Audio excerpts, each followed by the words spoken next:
warahmatullahi wabarakatuh. Bismillah, alhamdulillah, wassalatu wassalamu ala rasulillah, la hawla wa la quwata illa billah, amma ba'd. Kembali lagi di channel Jiwa Tutor, tempat berkumpulnya para youtuber berguna. Seperti biasa saya akan bahas tentang YouTube. Oke teman-teman, setiap konten kreator wajib paham ya apa itu RPM dan apa itu CPM. Karena CPM dan RPM itu berkaitan langsung ya dengan pendapatan seorang kreator dari monetisasi iklan di YouTube. Bagi yang masih bingung apa itu RPM dan apa itu CPM, apa yang membedakan keduanya, tonton video ini sampai selesai supaya nggak gagal paham ya kawan-kawan. Untuk memudahkan penjelasan tentang CPM dan RPM, saya akan menjelaskan terlebih dahulu tiga pihak yang terlibat dalam sistem periklanan di YouTube. Ada tiga pihak yang secara langsung terlibat dalam sistem periklanan di YouTube, antara lain pengiklan, YouTube, dan konten kreator. Jadi sistem kerjanya seperti ini ya, pengiklan membayar ke YouTube untuk mengiklankan produknya, kemudian YouTube mengiklankan produk tersebut ke konten kreator. Nah, di sini kita berperan sebagai konten kreator, teman-teman. Sederhananya, pengiklan mengiklankan produknya melalui konten-konten kita. Nah, di sini YouTube berperan sebagai perantara ya, atau yang mempertemukan antara pengiklan dengan konten kreator. Dengan sistem profit sharing atau bagi hasil ya. Sampai di sini pasti tahu ya, teman-teman. Oke, kita lanjut. Apa itu CPM? CPM adalah biaya per 1000 tayangan iklan yang dibayarkan pengiklan kepada YouTube. Jadi penjelasan sederhananya, CPM itu diperuntukkan untuk pengiklan. Contohnya seperti ini, ada sebuah perusahaan yang ingin mengiklankan produknya ke YouTube, sebut saja perusahaan A ya, maka perusahaan A di sini harus membayar di YouTube sesuai dengan harga CPM yang diberlakukan oleh YouTube. Misalnya CPM iklannya 3000 ya, maka setiap 1000 tayangan iklan yang tampil di YouTube, perusahaan A harus membayar Rp 5000 ya. Jika 10.000 tayangan iklan, maka perusahaan A harus membayar Rp 50.000. Misalnya CPM iklannya 3000 ya, maka setiap 1000 tayangan iklan yang tampil di YouTube, perusahaan A harus membayar 5000 ya. Jika 10.000 tayangan iklan, maka perusahaan A harus membayar 50.000, dan harga CPM ini berbeda-beda ya, tergantung dari jenis produk yang diiklankan.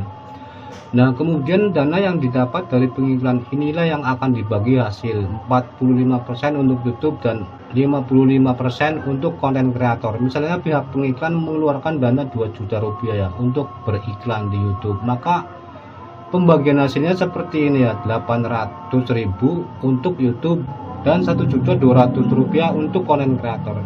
Selanjutnya saya akan menjelaskan rumus penghitung CPM ya. Rumus penghitung CPM yaitu biaya iklan dibagi tayangan iklan dikali 1000.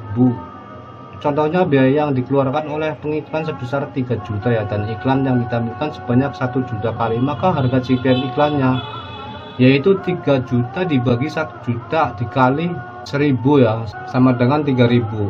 Kecil banget ya kawan-kawan. Nah, perhitungan CPM ini berlaku untuk pengiklan ya sebagai konten kreator. Teman-teman bisa abaikan yang CPM, fokus saja ke RPM ya, karena peran teman-teman di sini sebagai konten kreator bukan sebagai pengiklan ya. RPM adalah pendapatan konten kreator per 1000 tayangan iklan dari YouTube. Kalau CPM tadi biaya untuk pengiklan, sedangkan RPM ini pendapatan untuk konten kreator. Nilai RPM ini juga berbeda-beda ya teman-teman. Nilai RPM ini ditentukan berdasarkan nilai CPM-nya. Semakin tinggi nilai CPM-nya, maka semakin tinggi juga nilai RPM-nya. Oke, selanjutnya saya akan menjelaskan cara menghitung RPM ya. Rumus menghitung RPM adalah pendapatan dibagi tayangan iklan dikali 1000 ya. Sebagai contoh, video teman-teman menampilkan iklan sebanyak 100.000 kali dan pendapatannya 500.000 ya. Berarti nilai RPM-nya adalah 500.000 dibagi 100.000 sama dengan 5.000. Nah, mengacu pada simulasi tersebut, maka setiap 1000 tayangan iklan yang tampil di video teman-teman, maka teman-teman akan mendapatkan 5.000 rupiah ya kawan-kawan. Selanjutnya saya akan menjelaskan cara melihat RPM di YouTube Creator Studio. Jadi masing-masing video di channel kita itu RPM-nya bisa berbeda-beda ya, dan sebenarnya untuk mengetahui berapa nilai RPM di setiap video kita bisa langsung melihatnya di YouTube Creator Studio kawan-kawan. Karena di sana sudah langsung tertera ya. Caranya silakan teman-teman login ke YouTube Creator Studio, login menggunakan channel yang akan dicek RPM-nya. Kemudian pilih menu konten channel di bagian kiri ya, di menu sebelah kiri. Nah, selanjutnya pilih video yang akan dicek RPM-nya. Pilih menu analitik, klik saja ya, kemudian pilih menu pendapatan yang paling kanan. Ini teman-teman klik saja ya.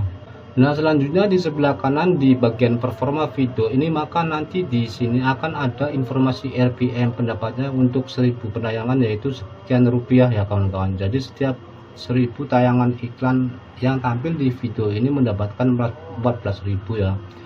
Oke, kita coba cek video yang lainnya ya. Yang tadi sekitar 14.000 RPM-nya. Sekarang kita coba video yang ini, kita cek di bagian analitik, kemudian di menu pendapatan yang paling kanan. Nah, selanjutnya di bagian performa video ini langsung terlihat ya RPM-nya. Untuk video ini itu sebesar Rp 11.000. Artinya setiap 1000 tayangan iklan di sini mendapatkan 11.000 ya kawan-kawan. Jadi untuk video yang awal tadi saya tunjukkan itu RPM-nya 14.000, untuk video yang ini RPM-nya 11.000. Jadi ada perbedaan yang tergantung dari jenis videonya, kemudian dari jenis topik videonya itu ya, mempengaruhi besar kecilnya RPM. Nah, kira-kira faktor apa saja sih yang mempengaruhi nilai CPM dan RPM? Seperti yang saya katakan di awal, setiap video itu memiliki nilai CPM dan RPM yang berbeda-beda ya. Dengan jumlah tayangan iklan yang sama, pendapatannya bisa berbeda karena nilai CPM dan RPM di setiap video itu berbeda ya kawan-kawan. Lalu apa sih faktor-faktor yang mempengaruhi besar kecilnya nilai CPM dan RPM? Yang pertama yaitu topik video. Topik dengan tingkat kompetensi yang tinggi dan tingkat penonton yang tinggi cenderung memiliki CPM dan RPM yang lebih tinggi ya kawan-kawan. Kemudian yang kedua adalah lokasi penonton ya.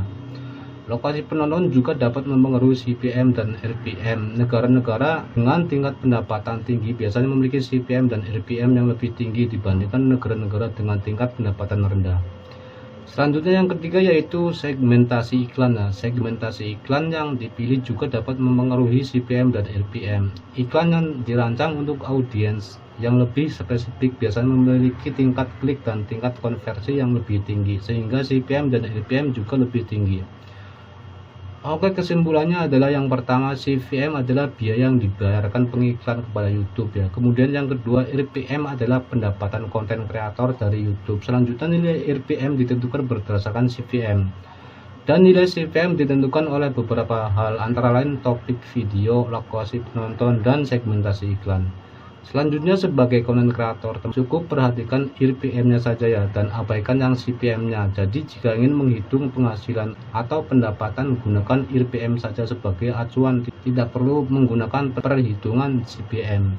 Kemudian kesimpulan yang terakhir, dengan mengetahui penjelasan ini, teman-teman bisa menentukan konten yang akan dibuat agar bisa mendapatkan RPM yang tinggi. Teman-teman bisa memilih topik, menentukan target penonton, dan memilih segmentasi iklan dengan RPM yang tinggi. Oke, sampai di sini sharing saya hari ini. Semoga video ini bermanfaat dan saya akhiri. Wassalamualaikum warahmatullahi wabarakatuh.